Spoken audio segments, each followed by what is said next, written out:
ನಮಸ್ಕಾರ. ವಿಡಿಯೋ ಸೆಷನ್‌ಗೆ ಸ್ವಾಗತ. ನಾನು ಲಾರೆನ್ಸ್ ಸರ್.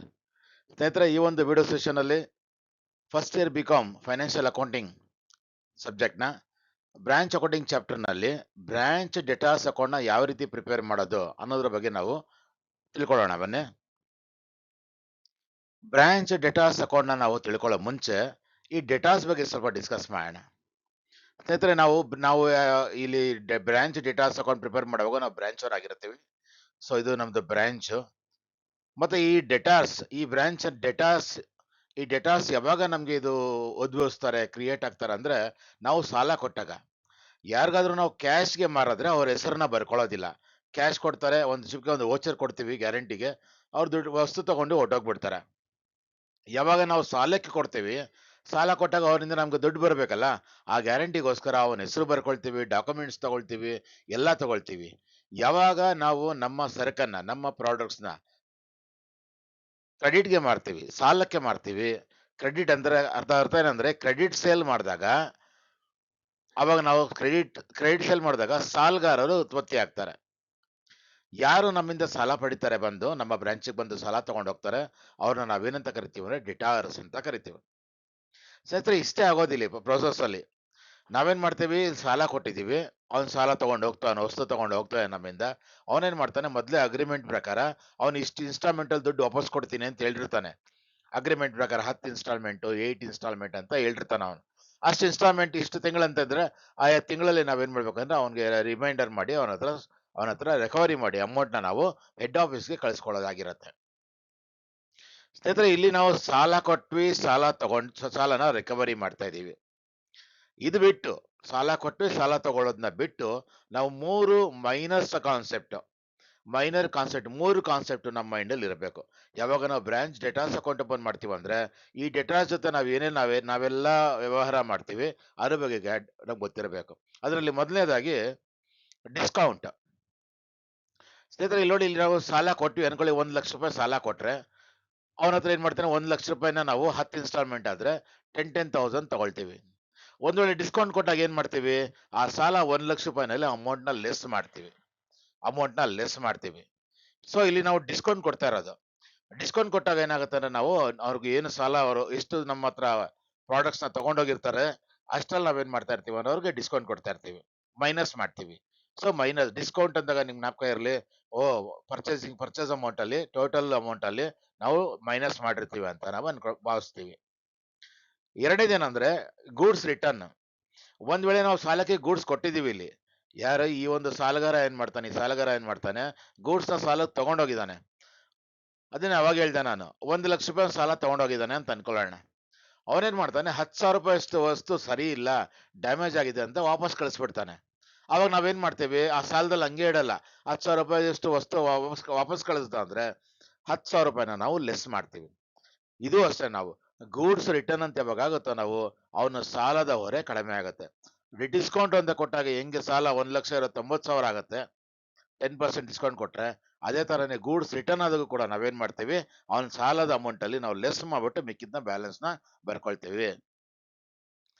ಮೂರನೇದು, ಕೆಲವು ಸಲ ನಮ್ಗೆ ನಾರ್ಮಲ್ ಲಾಸ್ ಆಗತ್ತೆ. ಬ್ಯಾಡ್ ಡೇಟ್ಸ್ ಅಂದ್ರೆ 100% ಆ ಸಾಲಗಾರ ನಂಗೆ ದುಡ್ಡು ಕೊಡೋದಿಲ್ಲ, ಅವನು ಊರು ಬಿಟ್ಟು ಓಡೋಗ್ಬಿಟ್ಟಿದ್ದಾನೆ, ಅವ್ನು ಕಾಣಿಸ್ತಾನೆ ಇಲ್ಲ, ಎಲ್ಲಿದ್ದಾನೆ ಅಂತ ಗೊತ್ತಿಲ್ಲ, 100% ದುಡ್ಡು ಬರೋದೇ ಇಲ್ಲ ಅನ್ನೋದಿರತ್ತಲ್ಲ, ಅದನ್ನ ಒಂದು ಬ್ಯಾಡ್ ಡೇಟ್ ಅಂತ ಹೇಳ್ತೀವಿ. ಈ ಬ್ಯಾಡ್ ಡೇಟ್ ಅನ್ನೋದು ನಮ್ಗೆ ಲಾಸ್ ಆಗತ್ತೆ. ನಾವು ಓವರ್ ಆಲ್ ಡೆಬ್ಟರ್ಸ್ ಅಕೌಂಟ್ ಓಪನ್ ಮಾಡುವಾಗ ಯಾರೋ ಒಬ್ಬನು ಓಡೋಗ್ಬಿಟ್ಟ ಅಂದ್ರೆ, ಅವನ ದುಡ್ಡು ನಮ್ಗೆ ಬರೋದಿಲ್ಲ ಅಂದಾಗ ಅವಾಗ ಏನ್ ಮಾಡ್ಬೇಕು, ಆ ಸಾಲ ಬರಲ್ಲ ಅನ್ನೋ ಗ್ಯಾರಂಟಿ ಆದ್ಮೇಲೆ ಆ ಸಾಲದಲ್ಲಿ ನಾವು ಅದನ್ನ ಅಮೌಂಟ್ ನಾವು ಲೆಸ್ ಮಾಡ್ತೀವಿ. ಸ್ನೇಹಿತರೆ, ಇಷ್ಟೇ ಕಾನ್ಸೆಪ್ಟ್. ನಾವು ಸಾಲ ಕೊಟ್ವಿ, ಕ್ರೆಡಿಟ್ ಸೇಲ್ ಕೊಟ್ವಿ. ಈ ಕ್ರೆಡಿಟ್ ಸೈಡ್ ಆ ಸಾಲ ಹೆಂಗೆ ಕಡಿಮೆ ಆಗುತ್ತಂದ್ರೆ, ಒಂದು ಅವ್ರು ಕೊಡೋ ಇನ್ಸ್ಟಾಲ್ಮೆಂಟ್ ನೋಡಿ, ಕ್ಯಾಶ್ ಕಲೆಕ್ಟೆಡ್ ಫ್ರಮ್ ಡೆಟಾಸ್. ಅವ್ರು ಪ್ರತಿ ಇನ್ಸ್ಟಾಲ್ಮೆಂಟ್ ಕೊಡ್ತಾರಲ್ಲ, ಆ ಅಮೌಂಟ್ ಹೆಂಗ್ ಕೊಡ್ತಾರೋ ಅವ್ರ ಸಾಲ ಕಡಿಮೆ ಆಗ್ತಾ ಬರ್ತಾ ಇರುತ್ತೆ. ಅಲ್ಲಿ ಲೆಸ್ ಮಾಡ್ತಾ ಬರ್ತೀವಿ ನಾವು. ಇದ್ರ ಜೊತೆಗೆ ಡಿಸ್ಕೌಂಟ್ ಕೊಟ್ರೆ ಲೆಸ್ ಮಾಡ್ತೀವಿ, ಗೂಡ್ಸ್ ವಾಪಸ್ ಬಂದ್ಬಿಟ್ರೆ, ರಿಟರ್ನ್ ಆಗ್ಬಿಟ್ರೆ ಲೆಸ್ ಮಾಡ್ತೀವಿ, ಜೊತೆಗೆ ಬ್ಯಾಡ್ ಡೇಟ್ಸ್ ಆದ್ರೂ ಕೂಡ ಲೆಸ್ ಮಾಡ್ತೀವಿ. ಇಷ್ಟು ವಿಷಯ ನಮ್ಗೆ ಗೊತ್ತಿದ್ರೆ ನಾವು ಬ್ರಾಂಚ್ ಡೇಟಾಸ್ ಅಕೌಂಟ್ ನ ಆರಾಮಾಗಿ ಓಪನ್ ಮಾಡಬಹುದು, ಈಸಿಯಾಗಿ ಕಲಿಬಹುದು. ಬನ್ನಿ, ಬ್ರಾಂಚ್ ಡೇಟಾಸ್ ಅಕೌಂಟ್ ಓಪನ್ ಮಾಡ್ತೇನೆ. ಟಿ ಶೇಪ್ಡ್ ಕಾಲಮ್ ಹಾಕೊಳ್ತೀನಿ ಫಸ್ಟ್. ನಿಮ್ಗೆ ಗೊತ್ತಿದೆ, ಒಂದ್ ಕಡೆ ಡೆಬಿಟ್ ಸೈಡ್, ಒಂದ್ ಕಡೆ ಕ್ರೆಡಿಟ್ ಸೈಡ್ ಇರುತ್ತೆ ಪ್ರತಿ ಅಕೌಂಟ್. ಮತ್ತೆ heading of the columns, captions ಬಂದು ಪರ್ಟಿಕ್ಯುಲರ್ಸ್ ಅಮೌಂಟ್ ಆಗಿದೆ. ಸೊ ಈ ತರ ನೀವಾಗ ನಾವು ಅಕೌಂಟ್ ಓಪನ್ ಮಾಡ್ಬೇಕು. ಅಕೌಂಟ್ ಮಾಡುವಾಗ ಏನ್ ಹೇಳಿದೀನಿ ನಾನು ನಿಮ್ಗೆ ಗೊತ್ತಿದೆ ಇದು. ನಾವು ಅಕೌಂಟ್ ಓಪನ್ ಮಾಡುವಾಗ ಬ್ಯಾಲೆನ್ಸ್ ಶೀಟ್ನಾಗ ನಾಪ್ಕೊಂಡ್ ಮಾಡ್ಕೊಳ್ಬೇಕು. ಅಸೆಟ್ ಸೈಡ್ ಬಲಗಡೆ ಇರುತ್ತೆ, ನಮ್ಮ ಬಲಗಡೆ ಇರುತ್ತೆ, ಎಲ್ಲ ಎಡಗಡೆ ಸ್ಟಾರ್ಟ್ ಆಗುತ್ತೆ. ಡೇಟಾಸ್ ಎಲ್ಲಿ ಬರುತ್ತೆ? ಕರೆಂಟ್ ಅಸೆಟ್ಸ್ ಅಲ್ಲಿ ಡೇಟಾಸ್ ಬರುತ್ತೆ. ಅಸೆಟ್ಸ್ ಬಂದು ನಮ್ಮ ಬ್ಯಾಲೆನ್ಸ್ ಶೀಟ್ ಅಲ್ಲಿ ಬಲಭಾಗದಲ್ಲಿ ಇರುತ್ತೆ, ನಮ್ಮ ಬಲಭಾಗದಲ್ಲಿ ಇರುತ್ತೆ. ಎಲ್ಲಾ ಭಾಗದಲ್ಲಿ ಅಸೆಟ್ಗಳು ಯಾವ ಕಡೆ ಸ್ಟಾರ್ಟ್ ಆಗುತ್ತೆ? ಕ್ರೆಡಿಟ್ ಸೈಡ್ ಅಂದ್ರೆ ಅಪೋಸಿಟ್ ಸೈಡ್ ಅಲ್ಲಿ ಎಡಭಾಗದಲ್ಲಿ ಸ್ಟಾರ್ಟ್ ಆಗುತ್ತೆ. ಎಡಭಾಗ ಏನ್ ಬರುತ್ತೆ ನಮ್ಗೆ ಇಲ್ಲಿ ನಮ್ಮ ಅಕೌಂಟ್ ಅಲ್ಲಿ? ಡೆಬಿಟ್ ಸೈಡ್ ಬರುತ್ತೆ. ಸೊ ಈ ಡೆಬಿಟ್ ಸೈಡ್ ಬರಿಬೇಕು ನಾವಿಲ್ಲಿ. So to balance brought down, ಇದು ಓಪನಿಂಗ್ ಡೇಟಾಸ್. ಅಂದ್ರೆ ನಾವು ಒಂದು ಡೇಟಾಸ್ ತಗೊಂಡು ಈ ವರ್ಷದ ಡೇಟಾಸ್ ಸಾಲಗಾರರ ಅಕೌಂಟ್ ಓಪನ್ ಮಾಡ್ಬೇಕಾದ್ರೆ ಹೋದ ವರ್ಷ ನಾವು ಎಷ್ಟು ಸಾಲಕ್ಕೆ ಕೊಟ್ಟಿದ್ವಿ, ಪಬ್ಲಿಕ್ ಅಲ್ಲಿ ಎಷ್ಟು ಸಾಲಕ್ಕೆ ಮಾರಾಟ ಮಾಡಿದೀವಿ ಅಂತ ಅವ್ರು ನಮಗೆ ಡೇಟಾ ಕೊಟ್ಟಿರ್ತಾರೆ. ಅದನ್ನ ಫಸ್ಟ್ ರೆಕಾರ್ಡ್ ಮಾಡ್ಕೊಳ್ಬೇಕು. ಹೋದ ವರ್ಷ ಸಾಲ ಎಷ್ಟು ಬರೋದಿದೆ ಅಂತ ಅದನ್ನ ಅಮೌಂಟ್ ನಾವು ಫಸ್ಟ್ ಅದನ್ನ ಬರ್ಕೊಳ್ಬೇಕಾಗತ್ತೆ. ಅದಾದ್ಮೇಲೆ ಈ ವರ್ಷದ ಸಾಲ ಏನಾಗುತ್ತೆ? ಈ ವರ್ಷದ ಸಾಲ ಎಷ್ಟು ಕೊಟ್ಟಿದೀವಿ ನೋಡಿ, ಇಲ್ಲಿ ಆಗೋದಂದೆ ಹೋದ ವರ್ಷದ ಸಾಲ ಜೊತೆಗೆ ಈ ವರ್ಷ ಕ್ರೆಡಿಟ್ ಸೇಲ್ ಎಷ್ಟು ಮಾಡಿದ್ವಿ ನೋಡಿ. ಸಾಲ ಕಡೆ ರಿಟರ್ನ್ಸ್ ಕಡೆ ಎಷ್ಟು ಸಾಲ ಆಗಿದೆ ಅಂದ್ರೆ ಆ ಸಾಲನ ಏನ್ ಮಾಡ್ಬೇಕು ನಾವು? ಹೋದ ವರ್ಷದ ಸಾಲ ಜೊತೆಗೆ ಸೇರ್ಸ್ಕೊಬೇಕು ತಾನೆ. ಆ ಸೇರ್ಸ್ಕೊಳ್ಳೋದು ಅನ್ನೋದು ಒಂದೇನೆ, ಇಲ್ಲಿ ಡೆಬಿಟ್ ಸೈಡ್ ಬರೆಯೋದು ಒಂದೇನೆ. ಸಾಲ ಕೊಟ್ಟಾಗ ಜನರಲ್ ಎಂಟ್ರಿ ಏನ್ ಪಾಸ್ ಮಾಡ್ತೀವಿ? ಕ್ರೆಡಿಟ್ ಸೇಲ್ ಮಾಡಿದ್ವಿ ನೋಡಿ. ಕ್ರೆಡಿಟ್ ಸೇಲ್ ಬಗ್ಗೆ ಹೇಳ್ತಾ ಇರೋದು ನಾನು ಇಲ್ಲಿ. ಕ್ರೆಡಿಟ್ ಸೇಲ್ ಈ ವರ್ಷನೂ ಕ್ರೆಡಿಟ್ ಸೇಲ್ ಮಾಡಿದೀವಿ. ಜನರಲ್ ಎಂಟ್ರಿ ಏನ್ ಪಾಸ್ ಮಾಡ್ತೀರಾ? ನಾನು ಸಾಲಕ್ಕೆ ಕೊಟ್ಟ ಅಂದ್ರೆ ಅವನೇನ್ ದುಡ್ಡು ಕೊಡೋದಿಲ್ಲ. ಸಾಲ ಕೊಟ್ಟಿದ್ರೆ ಯಾರು ರಿಸೀವ್ ಮಾಡ್ತಾರೆ? ಡೆಟಾರ್ಸ್ ಅಂದ್ರೆ ನಮ್ ಸಾಲ ತಗೊಳ್ತಾರಲ್ಲ ಅವ್ನ್ ಡೆಟಾರ್ಸ್ ರಿಸೀವ್ ಮಾಡ್ತಾನೆ. So debtor is a personal account. Debit the receiver, ಅವನು ಡೆಟಾರ್ ಆಗ್ತಾನೆ. Debtors account debtor. ನಮ್ಮಿಂದ ಏನೋ ಹೋಗುತ್ತೆ? ಸಾಲಕ್ಕೆ ಮಾರಿದಾಗ ಸ್ಟಾಕ್ ಹೋಗುತ್ತೆ. So credit what goes out stock account. ಆಗ ಜನರಲ್ ಎಂಟ್ರಿ ಏನ್ ಪಾಸ್ ಮಾಡ್ತೀವಿ ಅಂದ್ರೆ ಕ್ರೆಡಿಟ್ ಸೇಲ್ ಆದಾಗ debtors account debtor to stock account. Debtors ಇಲ್ಲಿ ಡೆಟಾರ್ಸ್ ಹೆಡ್ಡಿಂಗ್ ಅಲ್ಲಿ ಇದೆ. ಇದು ಡೆಟಾರ್ಸ್ ಅಕೌಂಟ್ ಡೆಟಾರ್, ಅದು ಡೆಟಾರ್ ಆಗಿರೋದ್ರಿಂದ ಟು ಸ್ಟಾಕ್ ಅಕೌಂಟ್ ಅಂದ್ರೆ ಟು ಬ್ರಾಂಚ್ ಸ್ಟಾಕ್ ಅಕೌಂಟ್ ಅಂತ ನಾವು ಇಲ್ಲಿ ಡೆಬಿಟ್ ಸೈಡ್ ಅಲ್ಲಿ ಎಂಟ್ರಿ ಮಾಡ್ಬೇಕಾಗತ್ತೆ. ಜನರಲ್ ಎಂಟ್ರಿ ಪಾಸ್ ಮಾಡಿದ್ದೀನಿ ನಾನು. ಈ ವರ್ಷ ಎಷ್ಟು ಮಾಡಿರ್ತೀರೋ ಅಷ್ಟು ಅಮೌಂಟ್ ನ ನೀವೇನ್ ಬರ್ಕೋಬೇಕು? ಕ್ರೆಡಿಟ್ ಸೇಲ್ ಮಾಡಿರ್ತೀರ ಅಷ್ಟು ಅಮೌಂಟ್ ನ ಬರ್ಕೊಳ್ಬೇಕು. ಇದರದ್ದು ಅರ್ಥ ಏನಂದ್ರೆ ಹೋದ ವರ್ಷ ಇಷ್ಟು ಸಾಲ ಆಯ್ತು, ಈ ವರ್ಷ ಎಷ್ಟಕ್ಕೆ ಸೇಲ್ ಮಾಡಿದೀವಿ, ಎರಡೂ ವರ್ಷದಲ್ಲಿ ಎಷ್ಟು ಸೇಲ್ ಇದೆ, ಎಷ್ಟು ಸಾಲ ಹೊರಗಡೆಯವರು ನಮ್ಗೆ ಕೊಡಬೇಕು ಅನ್ನೋದು ನಮ್ಗೆ ಗೊತ್ತಾಗ್ಬಿಡುತ್ತೆ. ಇನ್ನು ಕ್ರೆಡಿಟ್ ಸೈಡ್ ಏನೇನ್ ಬರೀಬೇಕು ಅಂತ, ಕ್ರೆಡಿಟ್ ಸೈಡ್ ಬರೆಯೋದು ಇದು 4 ಐಟಮ್ ನ ಬರೆಯೋದು. ಯಾವ ಐಟಮ್ ನ ನಾವು ಲೆಸ್ ಮಾಡ್ತೀವಿ, ಈ ಸಾಲದಲ್ಲಿ ಏನೇನ್ ಲೆಸ್ ಮಾಡ್ತೀವಿ ಅದನ್ನೆಲ್ಲ ನಾವು ಕ್ರೆಡಿಟ್ ಸೈಡ್ ಬರೆಯೋದು. ಏನೇನ್ ಲೆಸ್ ಮಾಡ್ತೀವಿ? ಒಂದು ಡಿಸ್ಕೌಂಟ್ ಕೊಟ್ರೆ ಲೆಸ್ ಮಾಡ್ತೀವಿ. ಗೂಡ್ಸ್ ಅವನಿಂದ ವಾಪಸ್ ಬಂದ್ಬಿಟ್ಟಿದ್ರೆ ಅದು ಲೆಸ್ ಮಾಡ್ತೀವಿ. ಯಾರೋ ಒಬ್ಬ ಓಡೋಗ್ಬಿಟ್ಟ ಅಂದ್ರೆ ಅದು ನಮ್ಗೆ ಲಾಸ್ ಆಗಿದೆ ಅಂತ ಅದು ಲೆಸ್ ಮಾಡ್ತೀವಿ.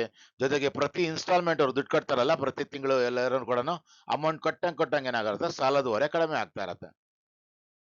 ಸೊ ಅದೆಲ್ಲ ಎಂಟ್ರಿ ಏನ್ ಮಾಡ್ತೇವೆ ನಾವು ಕ್ರೆಡಿಟ್ ಸೈಡ್ ಅಲ್ಲಿ ಬರಿತೀವಿ. ಏನಂದ್ರೆ ಒಂದು ಡಿಸ್ಕೌಂಟ್ ಅಲೌಡ್. ನಾವೇನೋ ಡಿಸ್ಕೌಂಟ್ ಕೊಟ್ಟಿದ್ರೆ ಸಾಲ ಕಡಿಮೆ ಆಗತ್ತೆ, ಅಲ್ಲಿ ಮೈನಸ್ ಮಾಡ್ತೀವಿ, ಅದರಿಂದ ಅಮೌಂಟ್ ಇಲ್ಲಿ ಬರ್ಕೊಳ್ಳಿ. ಗೂಡ್ಸ್ ರಿಟರ್ನ್, ಅವನೇನೋ ತಗೊಂಡ್ರೆ ಗೂಡ್ಸ್ ವಾಪಸ್ ಕೊಟ್ಮೇಲೆ ಅದಷ್ಟು ದುಡ್ಡು ನಾವು ಲೆಸ್ ಮಾಡ್ತೀವಲ್ವಾ ಆ ಅಮೌಂಟ್ ನ. So branch stock account. ಯಾರು ರಿಟರ್ನ್ ಮಾಡ್ತಾ ಇರೋದು ಇಲ್ಲಿ? ಗೂಡ್ಸ್ ನ ಯಾರು ರಿಟರ್ನ್ ಮಾಡ್ತಾ ಇರೋದು? ಡೆಟಾರ್ಸ್ ರಿಟರ್ನ್ ಮಾಡ್ತಾ ಇರೋದು. ಅಂದ್ರೆ ಅಲ್ಲಿ ಏನಾಗ್ತಾ ಇದ್ರೆ ಸ್ಟಾಕ್ ಬರ್ತಾ ಇದೆ ನಮ್ಗೆ, debit what comes in, stock ವಾಪಸ್ ಬರ್ತಾ ಇದೆ. ಮಾರಿರೋದು ವಾಪಸ್ ಬಂದ್ರೆ ಸ್ಟಾಕ್ ಬರ್ತಾ ಇದೆ ಅಂತ. ಡೆಬಿಟ್ ವಾಟ್ ಕಮ್ಸ್ ಇನ್ ಅಂದ್ರೆ ಸ್ಟಾಕ್ ಅಕೌಂಟ್ ಡೆಟಾರ್. ಯಾರು ಕಳಿಸ್ಕೊಡ್ತಾ ಇರೋದು ವಾಪಸ್ಸು? ಸಾಲ ತಗೊಂಡು ವಾಪಸ್ ಡೆಟಾರ್. ಸೊ ಜನರಲ್ ಎಂಟ್ರಿ ಬರುತ್ತೆ, stock account debtor to debtors account ಕಳಿಸ್ತಾ ಇದ್ದಾನೆ. ಕ್ರೆಡಿಟ್ ದ ಗಿವರ್, ಅವ್ನ್ ಗಿವ್ ಕೊಡ್ತಾ ಇರೋದು. ಸೊ ಅದರಿಂದ ಸ್ಟಾಕ್ ಅಕೌಂಟ್ ಡೆಟಾರ್ ಟು ಡೆಟಾರ್ಸ್ ಅಂತ. ಅಲ್ಲಿ ಡೆಟಾರ್ಸ್ ಅನ್ನೋದು ಹೆಡ್ಡಿಂಗ್ ಅಲ್ಲಿ ಇರೋದ್ರಿಂದ ಟು ಡೆಟಾರ್ಸ್ ಇರೋದ್ರಿಂದ ಹಾಗಾದ್ರೆ ಬರಿಬೇಕಾಗಿರೋದು ನಾವಿಲ್ಲಿ by branch stock account goods return ಅಂತ ಹೇಳಿ ಆ ಅಮೌಂಟ್ ನ ಬರಿಬೇಕು. ಮೂರನೇದು ಬ್ಯಾಡ್ ಡೇಟ್. ಅಕಸ್ಮಾತ್ ಏನಾದ್ರು ನಿಮ್ಗೆ ಏನಾದ್ರು ಬ್ಯಾಡ್ ಡೇಟ್ ಆ ಪ್ರಾಬ್ಲಮ್ ಅಲ್ಲಿ ಕೊಟ್ಟಿದ್ರೆ ಅದು ಕೂಡ ಲೆಸ್ ಮಾಡ್ಬೇಕಾಗತ್ತೆ.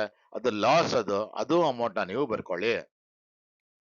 ನಾಲ್ಕನೇದು, ಅವ್ರು ಎಷ್ಟು ಪ್ರತಿ ಇನ್ಸ್ಟಾಲ್ಮೆಂಟ್ ಏನ್ ಕೊಡ್ತಾರೆ, ಪ್ರತಿ ತಿಂಗಳು ಕಟ್ತಾರಲ್ಲ ದುಡ್ಡು, ಆ ದುಡ್ಡು ಕಟ್ಟಿದ್ದೆಲ್ಲ ನಾವು ಅವ್ರ ಸಾಲಗಳಲ್ಲಿ ಅವ್ರ ಸಾಲ ಕಡಿಮೆ ಆಗ್ತಾ ಹೋಗುತ್ತೆ.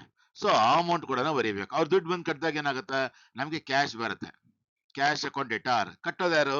ಸಾಲಗಾರ, ಡೆಟಾರ್ಸ್, ಅವನು credit the giver. So cash account debtor to debtors account. ಇಲ್ಲಿ ಡೆಟಾರ್ಸ್ ಅಕೌಂಟ್ ಹೆಡಿಂಗ್ ಅಲ್ಲಿ ಇರೋದ್ರಿಂದ ಟು ಡೆಟಾರ್ಸ್ ಆಗಿರೋದ್ರಿಂದ ನಾವೇನ್ ಬರೀಬೇಕು ಇಲ್ಲಿ? By cash account. ಬ್ರಾಕೆಟ್ ಅಲ್ಲಿ ಬೇಕಂದ್ರೆ ಕಲೆಕ್ಷನ್ ಫ್ರಮ್ ಡೆಟಾರ್ಸ್, ಕಲೆಕ್ಟ್ ಮಾಡಿರೋ ಅಮೌಂಟ್. ಇದು 4 ಅಮೌಂಟ್ ನ ಲೆಸ್ ಮಾಡೋ ಐಟಮ್ ನ ಲೆಸ್ ಮಾಡ್ಬಿಟ್ರೆ ನಿಮ್ಗೆ ಕ್ಲೋಸಿಂಗ್ ಡೇಟಾ ಸಿಕ್ಬಿಡತ್ತೆ. ಸೊ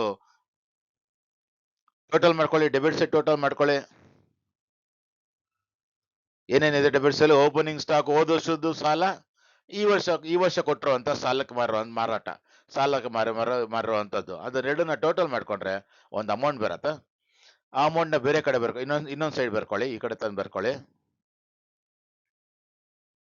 ಈ ಅಮೌಂಟ್ ಅಲ್ಲಿ ಯಾವ ಲೆಸ್ ಐಟಮ್ ಏನೇನ್ ಲೆಸ್ ಮಾಡಿರ್ತೋ ಅದೆಲ್ಲ ಲೆಸ್ ಮಾಡ್ಬಿಟ್ರೆ ಕ್ಲೋಸಿಂಗ್ ಅವ್ರ ಸಾಲಗಾರರು ಎಷ್ಟು ಜನ ಎಷ್ಟಿದಾರೆ ಅಂತ ನಮ್ಗೆ ಗೊತ್ತಾಗ್ಬಿಡುತ್ತೆ. ಅಂದ್ರೆ ಇದ್ರಲ್ಲಿ ಏನೇನ್ ಲೆಸ್ ಮಾಡ್ಬೇಕು ನಾನು ಇಲ್ಲಿ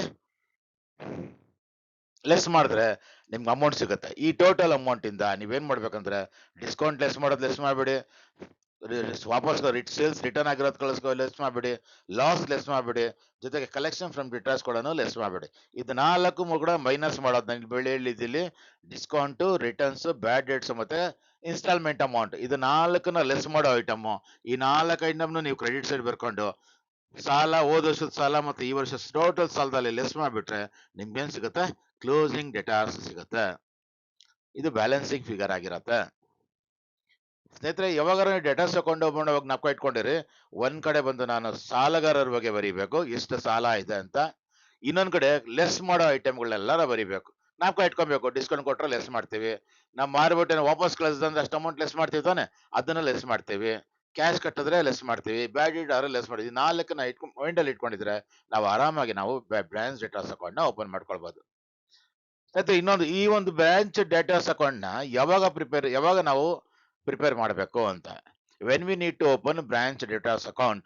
ಎಕ್ಸಾಂಪಲ್ ಏನ್ ಮಾಡಿರ್ತಾರೆ, 14 ಮಾರ್ಕ್ಸ್ ಒಂದು ಬ್ರಾಂಚ್ ಅಕೌಂಟ್ ಪ್ರಾಬ್ಲಮ್ ಕೊಟ್ಟಿರ್ತಾರೆ. ನಿಮ್ಗೆ ಹೇಳೋದಿಲ್ಲ prepare branch account year ended dash ಅಂತ ಕೊಟ್ಟಿರ್ತಾರೆ ಹೊರತು ಆಲ್ಸೋ ಪ್ರಿಪೇರ್ ಡೆಟಾಸ್ ಅಕೌಂಟ್ ಬ್ರಾಂಚ್ ಡೆಟಾಸ್ ಅಂತ ಹೇಳಿರೋದಿಲ್ಲ. ಇದು ಅವಶ್ಯಕತೆ ಬಿದ್ದೆ ನಾವೇ ತಿಳ್ಕೊಂಡು ಅವಶ್ಯಕತೆ ಇದೆ ಇದ್ದಾಗ ನಾವು ಅದನ್ನ ಪ್ರಿಪೇರ್ ಮಾಡ್ಬೇಕು. ಯಾವಾಗ ಮಾಡ್ಬೇಕು? ಓಪನಿಂಗ್ ಡೇಟಾಸ್ ಕೊಟ್ಟಿಲ್ಲ ಅಂದ್ರೆ ಪ್ರಾಬ್ಲಮ್ ಅಲ್ಲಿ ಓಪನಿಂಗ್ ಡೇಟಾಸ್ ಕೊಟ್ಟು ಕ್ವಶನ್ ಮಾರ್ಕ್ ಹಾಕಿದ್ರೆ, ಓಪನಿಂಗ್ ಡೇಟಾಸ್ ಕೊಟ್ಟಿಲ್ಲ ಅಂದ್ರೆ ಡೇಟಾಸ್ ಅಕೌಂಟ್ ಓಪನ್ ಮಾಡಬೇಕು. ಕ್ಲೋಸಿಂಗ್ ಡೇಟಾಸ್ ಕೊಟ್ಟಿಲ್ಲ ಅಂದ್ರೆ ನಾವು ಡೇಟಾಸ್ ಅಕೌಂಟ್ ನ ಓಪನ್ ಮಾಡಬೇಕು. ಕಲೆಕ್ಷನ್ ಫ್ರಮ್ ಡೇಟಾಸ್ ಇದು ಕೊಟ್ಟಿರೋದಿಲ್ಲ ಕೆಲವೊಂದ್ಸಾರಿ. ಓಪನಿಂಗ್ ಡೇಟಾಸ್ ಕೊಟ್ಟಿರ್ತಾರೆ, ಕ್ಲೋಸಿಂಗ್ ಡೇಟಾಸ್ ಕೊಟ್ಟಿರ್ತಾರೆ, ಡಿಸ್ಕೌಂಟ್, ರಿಟರ್ನ್ ಎಲ್ಲ ಕೊಟ್ಟಿರ್ತಾರೆ. ನಿಮ್ಗೆ ಪ್ರಾಬ್ಲಮ್ ಅಲ್ಲಿ ಕಲೆಕ್ಷನ್ ಫ್ರಮ್ ಡೇಟಾಸ್ ಎಷ್ಟು ಅಂತ ಹೇಳೇ ಇರೋದಿಲ್ಲ. ಅದು ವೆರಿ ಇಂಪಾರ್ಟೆಂಟ್ ಐಟಮ್. ಅದು ಬ್ರಾಂಚ್ ಅಕೌಂಟ್ ಮಾಡುವಾಗ ಅದೇನಾದ್ರು ಕೊಟ್ಟಿಲ್ಲ ಅಂದಾಗ ಕೂಡ ನೀವೇನ್ ಮಾಡ್ಬೇಕು? ಕಲೆಕ್ಷನ್ ಫ್ರಮ್ ಡೇಟಾಸ್ ಕೊಟ್ಟಿಲ್ಲ ಅಂದ್ರೆ ನಾನು ಡೇಟಾಸ್ ಅಕೌಂಟ್ ಓಪನ್ ಮಾಡ್ಕೊಳ್ಬೇಕು ಅಂತ ಜ್ಞಾಪ ಮಾಡ್ಕೊಂಡು ನೀವು ಡೇಟಾಸ್ ಅಕೌಂಟ್ ನ ಪ್ರಿಪೇರ್ ಮಾಡ್ಬೇಕು. ಒಂದ್ ವೇಳೆ ಕ್ರೆಡಿಟ್ ಸೇಲ್ಸ್ ನಮ್ಗೆ ಅವಶ್ಯಕತೆ ಇರೋದಿಲ್ಲ. ಒಂದ್ ವೇಳೆ ಕ್ರೆಡಿಟ್ ಸೇಲ್ಸ್ ಏನಾದ್ರು ಕ್ಯಾಲ್ಕುಲೇಟ್ ಮಾಡಿ ಅಂತ ನೀವು 6 ಮಾರ್ಕ್ಸ್ಗೆ ಕೇಳ್ಬೋದು.